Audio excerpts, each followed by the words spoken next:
To know the entirety of what this is, that's a whole lot of attention, time, education, assistance, guidance, so many things are involved.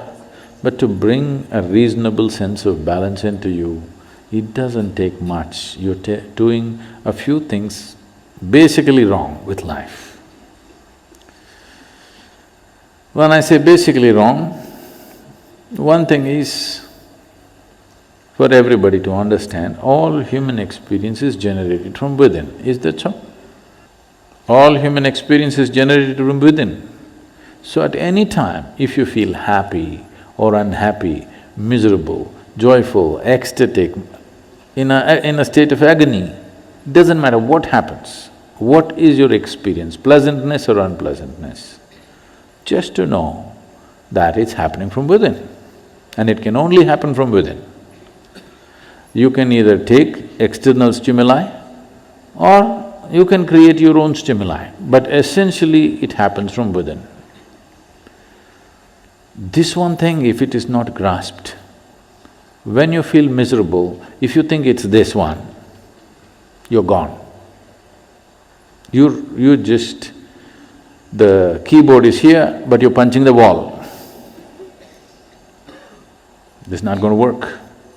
This one basic fundamental thing is something that almost 90% of the humanity is always doing it wrong. Whenever they feel miserable, they think it must be this one or that one or that one or that one. Now, all human experience is generated from within. If something is feeling unpleasant, first thing is to look at this. What am I doing wrong with this? Am I eating wrong? Am I sleeping wrong? Am I sitting wrong? Am I breathing wrong? Is my heart beating wrong? Something, my very chemistry is wrong. Something is wrong with this, not with that. So the moment you think by kicking the wall you can fix this one, then you made a fundamental mistake. The harder you try, the further away from it you go. So, this possibility of bringing balance to the system, first of all, is the fundamental nature of yoga. The most basic forms of yoga, whether it is, many of you doing probably the Nadi Vibhajan or Yoga Namaskar or Surya Namaskar or Surya Kriya, these are all basic forms of yoga. The first thing is to bring balance. Once there is balance, then you can build a tower on top of this. If there is no balance, whatever you build will only lead to more trouble. The more basic you are, the better it is. So this is what a whole lot of humanity is seeking, somehow to remain basic. Because if you build something, it feels terrible when there is no fundamental balance. Anything standing up without balance is a big problem. So the best thing is to lie down, stay close to the ground. If you grow tall, it'll be a problem, so remain at the minimum. A whole lot of humanity has reduced themselves to a minimal possible thing in their life. If I don't get into trouble, that's good enough. A whole lot of humanity. This is a serious waste of evolutionary work. What has happened on this planet in the last few million years to evolve life from its simplest form to what it is today, just wasting the entire process. And Mother Earth is not going to let you get away with it. You will pay the price. If you try to make life go backwards, it will make sure you pay the price. So instead of trying to do this, that, so many things, first thing is to do something to bring balance. First step is just this, that everything that I generate from within me in the form of experience, sensations, painful, pleasant, wonderful, horrible, whatever I go through is essentially generated from within me and nobody else but me. Others may help, Others help. If you're miserable, some people will fuel it and help. If you're joyful, some people will fuel that and help. There are different types of people around us, they assist you. as they know their life. But essentially, it is your making. This is the fundamental aspect of yoga. The first teaching that came out was that it is your karma. That means it's your making. Your life and the experience of your life is entirely your making. If this one thing doesn't sink into absolutely, you will not make the necessary changes. You still think, yes, I know it's my karma, but you know, my husband, what he did. You can't fix this. First you understand, this is my making, entirely my making. The moment you see it, you have the ability to change it. I see it, but you know what they did to me yesterday? Now you can't change it. It doesn't matter who did what. What is happening within you, your experience of your life is entirely your making. This is your karma. Karma means not something that drops upon you from somewhere. Karma means your action, it's your making, it's your doing. So if you just said this one thing, creating the necessary balance will happen automatically. Once there is balance, then you would want to try many things. Otherwise, I'm talking about so many things up there in the sky, you will only be a spectator. You will not be the one who flies. You will only be a spectator because when there is no balance, you don't want to go 3 inches above the ground. So this is one fundamental thing. We've been talking about this in many forms. But if you want to make the full scope, if you want to make use of the full scope of this body and this brain, of this human possibility, of this consciousness that we refer to as human being, then first thing is this, that you understand and fix it within you absolutely that the quality of my life is entirely my making and nobody else and nobody else. If you fix this one thing, balance will come. Once balance comes, I'm impatient to take you to places where only people with balance can walk, others cannot.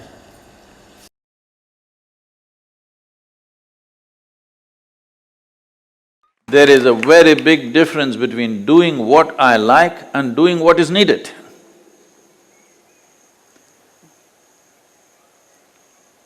When you start doing what is needed, there is no such thing as what is it that I like and what is it that I do not like. If you just transcend this one thing, that I like something, I dislike something, if you just transcend this one thing, 90% of your spiritual work is over, that's all. Because the karma generating machine, the basis of bondage is just this, I like this, I don't like this, I love this, I hate this. Once you divide creation like this, your ability to touch that dimension which we call as the source of creation is out of reach for you. I want you to pay attention, all the children also, okay? Hello? All of you should pay attention to small things. A blade of grass, a leaf, an ant. You saw an ant? Huh? Really closely, you must look at an ant. Whoever made this ant, has it been made with meticulous attention or simply, okay, just a bloody ant? Huh? What do you think? Very well made? Well made or no? Very well made, isn't it?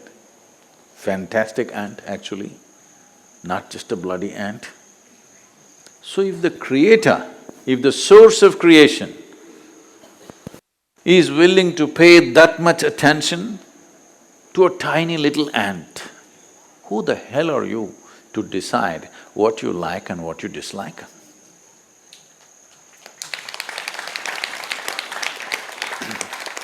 We like this, we don't like this. You like a cockroach? Why? Suppose Shiva came in the disguise of a cockroach, what will you do, huh? Namaskaram you'll do.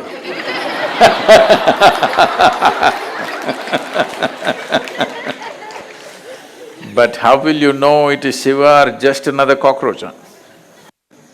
Huh? How will you know? You don't know. So better do namaskaram to every cockroach because who knows which one is Shiva? It's very simple. This is what this culture taught you. You see a tree, oh Shiva.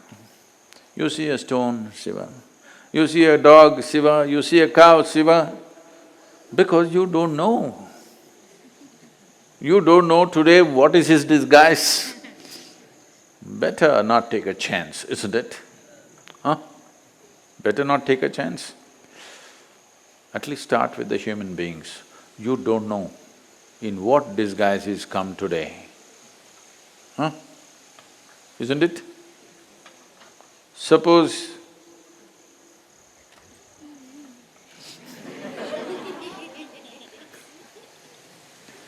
who knows? This is why, whoever you see, because who knows today what is the disguise? If you're like this, grace will be upon you, there's no question. You don't have to go in search. You don't have to go in search of God or truth, it will rain upon you.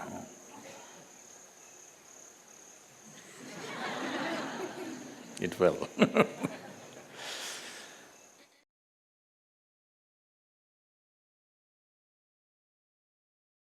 See, if you do anything with a certain intensity and involvement, it doesn't matter what, you don't have to do something particular. If you do it with absolute intensity, anything, instead of saying we went through the whole science of you leave the damn science, you just say boom, boom, boom. But with absolute intensity and involvement, even the boom will work, okay? No science is involved, but just the intensity. If you can just get your life into the highest possible pitch of intensity, you're there, okay? You can do it with anything.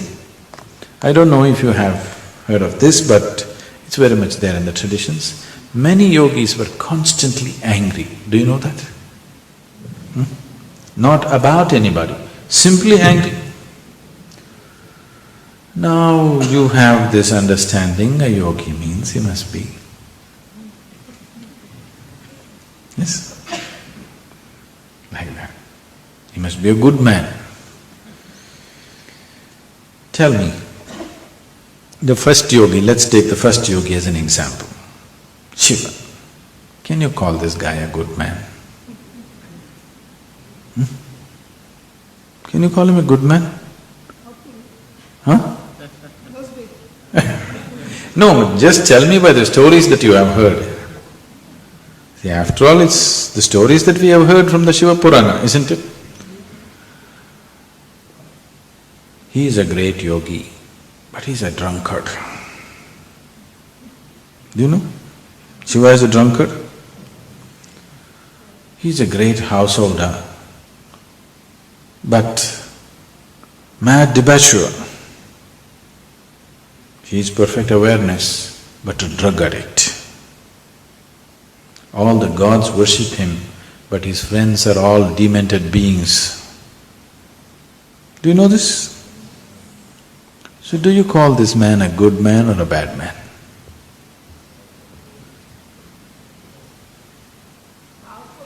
He's neither a good man or a bad man, but he's fantastic.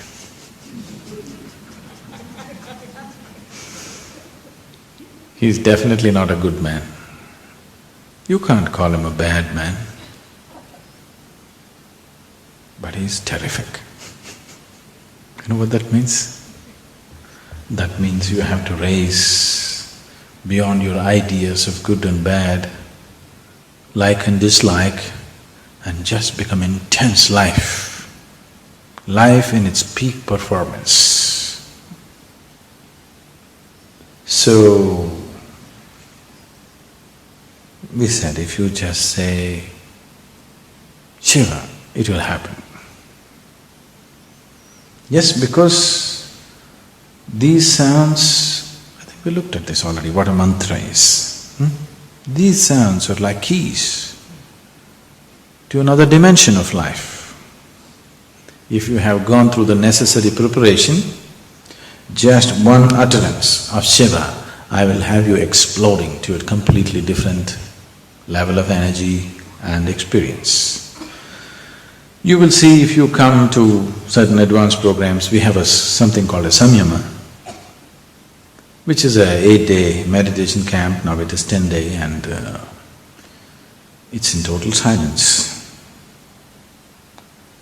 Just one utterance, Shiva, people will just burst. They cannot contain themselves in the body.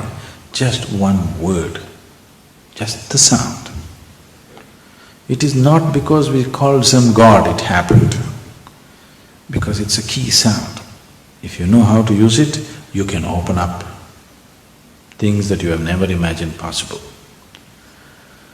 So the word Shiva is of tremendous power and significance. We gave that name to somebody who is closest to such a possibility. The first yogi, the Adi yogi. We called him Shiva because he is the closest to such a possibility where he will explode your shell and deliver you to a completely different dimension. These are, unfortunately, the problem is street-side spirituality. You know, everybody is talking spirituality. If you read a book, you can become spiritual. This is the danger, you know. Because of this, all kinds of things are happening. It is not because that's God's name. If God is everywhere, every damn thing, the sacred word and the abuse is also Him, isn't it? Yes? Yes or no? Yes. It is not a question of that something is sacred and something is not. The moment you make this discrimination that something is sacred and something is not, something is good and something is not, you're finished. Because you've divided the world. When you say, I want to turn spiritual, what you are saying is you want to become all-inclusive. Yes? You want to transcend the limitations of the physical. Physical is exclusive. The more identified you are with the body, the more exclusive you are, isn't it? Physical is exclusive. That which is beyond the physical is all-inclusive. So when you say, I want to become spiritual, you are saying, I want to cross the limitations of the physical. That means you are saying, I want to become all-inclusive. If you want to become all-inclusive, if you say, these people are not sacred, only these are sacred, can you include? You divided the world and you're finished. This is a no-win situation. People are going on dividing the world in according to their terms of good and bad, okay and not okay, and they are hoping to be spiritual. It'll never happen. It cannot happen. First stop the judgment. Responsibility, responsibility, responsibility. Why is? Now you don't see what is good and bad. Whatever comes in front of you, according to your intelligence, you respond to it as it is needed. Not because it's good, not because it's bad. According to your intelligence, whatever is the best thing to do at that moment, accordingly you respond. Whichever way you respond, whatever action you perform, there will be a consequence to it. Knowing this, you perform your action. Should I do the good things or bad things? You do whatever you want.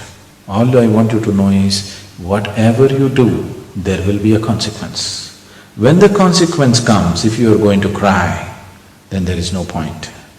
If you can take any consequence joyfully, do whatever you please. But if you are made like this, if certain consequences come, you will break up. If it is so, you perform your action little more cautiously, that's all.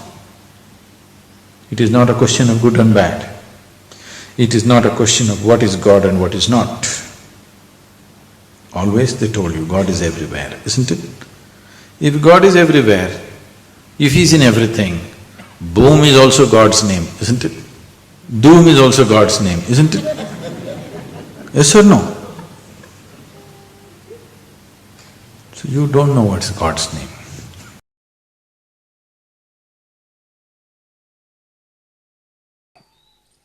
Logic has to go step by step, step by step. You can go that way. But fortunately, life is brief. Unless you're willing to jump a few steps, nothing worthwhile will happen. If something phenomenal has to happen in your life, you have to jump lot of steps. But you cannot jump these steps the moment you start thinking, what about me? The moment you start thinking, what about me, you cannot jump the steps because now you brought yourself down to the most basic of the logic. What about me doesn't take any intelligence. Even that tweet, tweet, tweet, tweet, that bird also is thinking, what about me, what about me? Yes or no? That's what you see, can you hear that, what about me? See? That is the most basic of the logic. The moment you bring yourself down to that logic, you will not do anything worthwhile, believe me. I'll give you a guarantee, you will not do anything truly worthwhile in your life the moment you start thinking, what about me? It is because of this, forever people have been talking about selflessness, love, this one, that one. If you love also, it becomes, what about me, isn't it so? If you get married, then it gets worse, what about me? People used to say, when you are a student, everybody's a communist. We want equality, we want this, let's share, let's do that. The moment you get a job, you become a socialist. The moment you get married, you become a proper capitalist.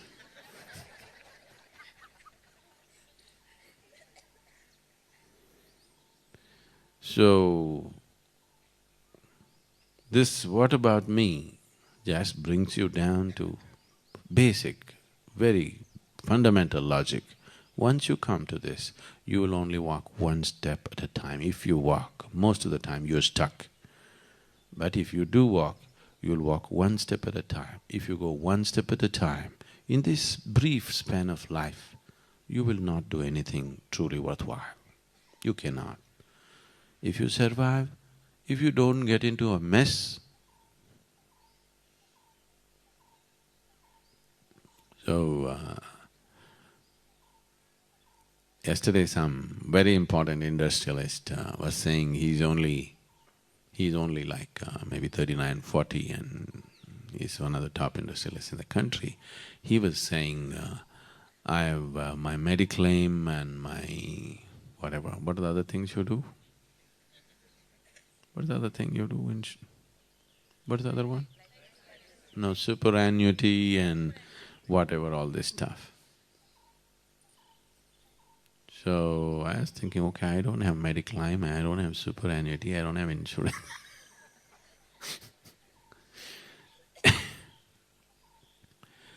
So, these things, I'm not saying you shouldn't do it, you do it. But the moment we start thinking, if our thought process becomes about, what about me, then you're down to the basics. No, no, no, it's not about me, it's about my family, that's about you. No, it's about my country, that's about you. No, it's about my planet, it's still about you. I want you to know that. Whatever is yours is important to you, isn't it? Yes? Whether I say this is my teacup or I say this is my planet, there's not much difference. People think it is.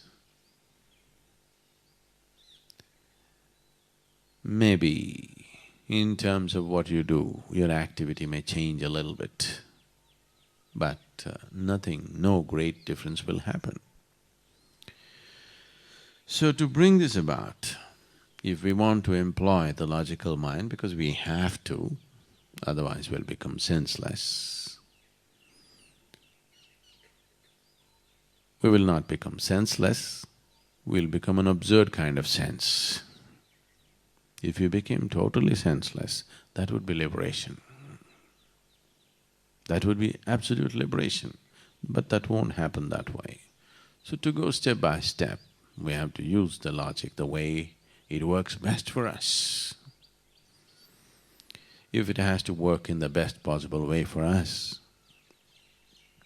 first of all, if you can liberate your logic from the silly identities that you have taken on, starting from this little body. Don't have big ideas about your body, this is just earth recycling itself, isn't it?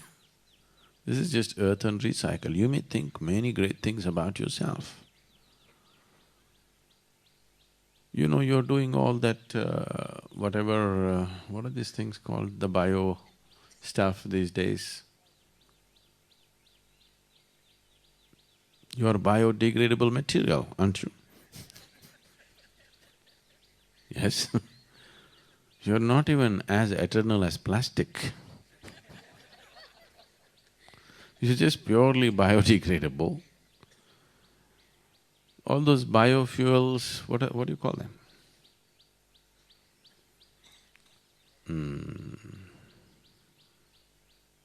Those gas, the gobar gas.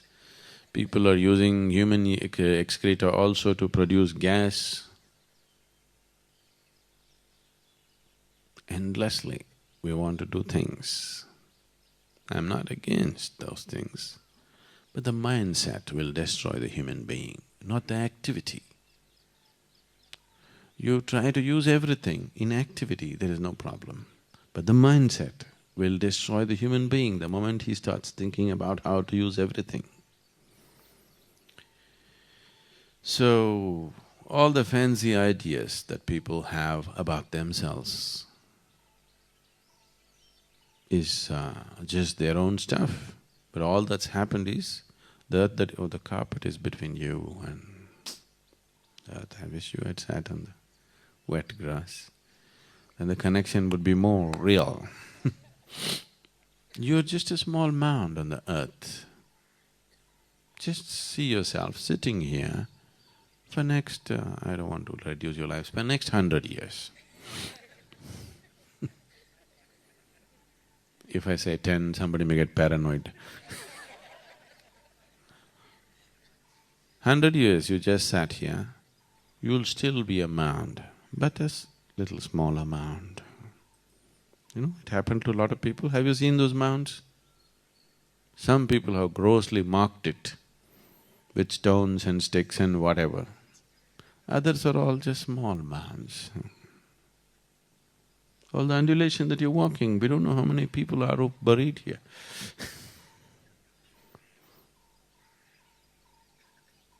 You don't have to bury anybody. If they just sit here for 100 years, they'll become small mounds like that, small nice undulations in the lawn, really. Yes or no? So you popped out of this, you'll go back like this. This is not some great realization, this has been happening for millions of years, nothing new. But just see, we are not aware of it on a daily basis. With how much ignorance one can live, thinking this is it, isn't it? So, you're just a recycle. The planet is just want to cultivate itself and fertilize itself. It is doing. So this little bit of shit that comes up and goes down thinks so much about itself.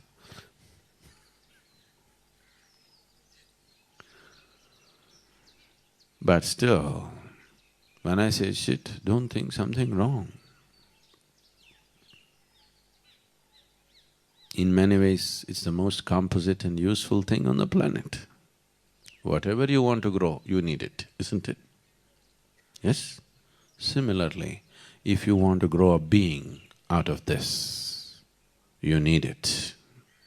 No body, no being, isn't it? There are those without a body, but they also have a subtler body. No body means no being, please see. So, we are not trying to belittle the body. We must understand, because it comes with such a short expiry date, and it's just such a nebulous happening, simply it comes on and goes away. Because it's such a nebulous happening, but it has the great possibility of growing a being out of this. We must act quick. You can't go one step at a time. You have to go leaps and bounds. So the first and foremost thing is this base logic that we have, which makes our growth just very slow and laborious. What about me, what about me, what about me? What about you? You'll be anyway sucked in, that's all about you. Either you make something fantastic out of this, or you don't, whichever way, anyway you'll be sucked in. Yes? That's all about you. What else about you? You think you'll go to heaven? You're in heaven and missing it, that's all. If we send you to another heaven, there also you'll miss it. Yes?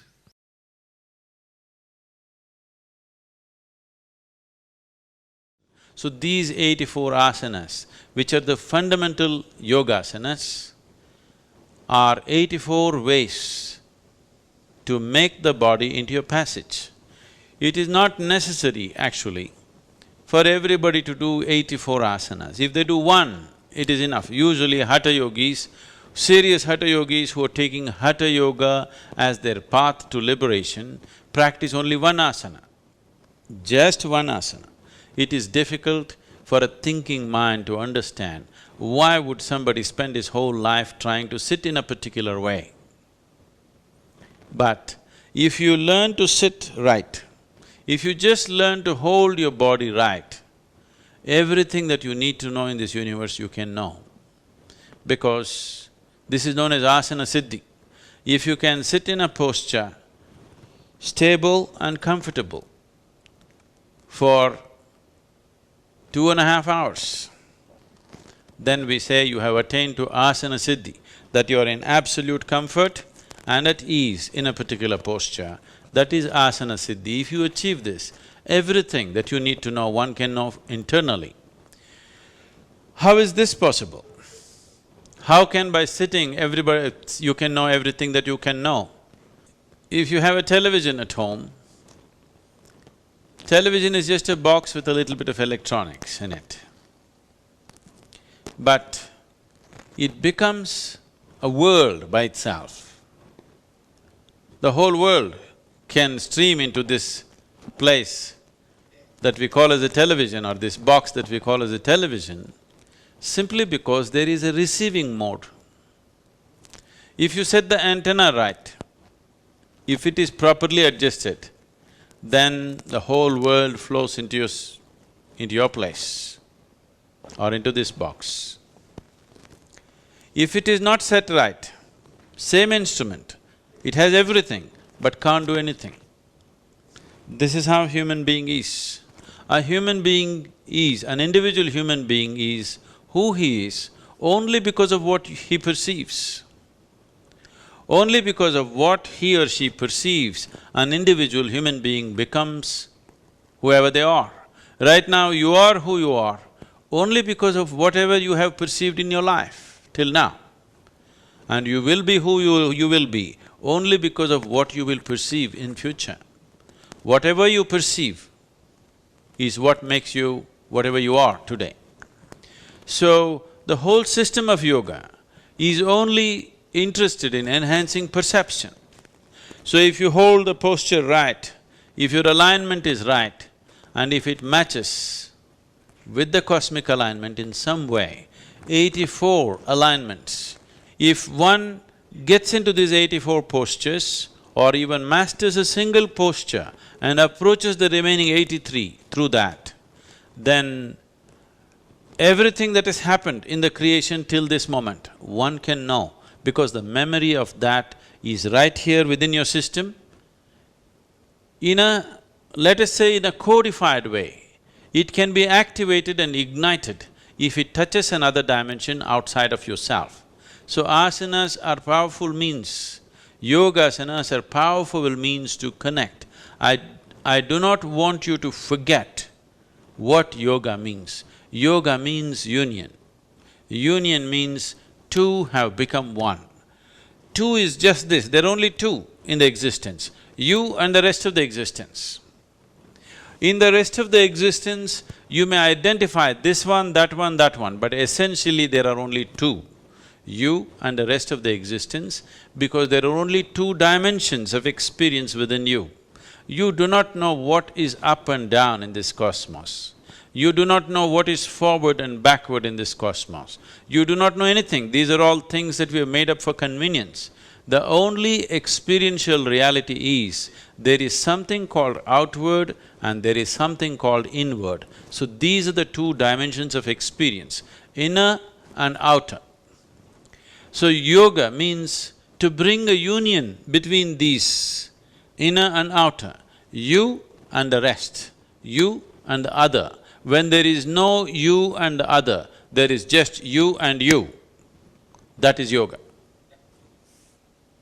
So asanas are a physical manifestation of approaching this, a physical form of approaching this ultimate union, because physical body is the easiest thing to work with. If you try to do something with your mind, it will play too many tricks. At least with the body, you know whether it's doing it right or not doing it right, whether it's cooperating or not cooperating. A mind, if you push it too hard, it will play all kinds of tricks with you. It will make you believe all kinds of things and dump you the next day. But body is not like that. It is a reliable factor. If you work with it sensibly, the yogasanas will definitely lead to the possibility of ultimate union. In the meantime, by getting into the postures, before all this alignment with the ultimate happens, inner alignment happens, which will naturally achieve a chemistry of healthfulness, joyfulness and blissfulness, and above all, balance. Balance is something that modern societies have ignored and they're paying a huge price for today. Whatever may be your intelligence, whatever may be your competence and education and qualifications, if you do not have the necessary balance, you will not succeed, you will not go very far in your life. So, the most important thing for people who are seeking to be successful, people whether they're working in corporate sector or they're political or they're military or whatever field, the most important thing is balance. Only if you have a balance which is not disturbed by external situations, will you be capable of making use of the competence and intelligence that you carry within you. Otherwise, the most wonderful qualities that one may have will all go waste simply because of lack of balance. And Hatha Yoga means balance.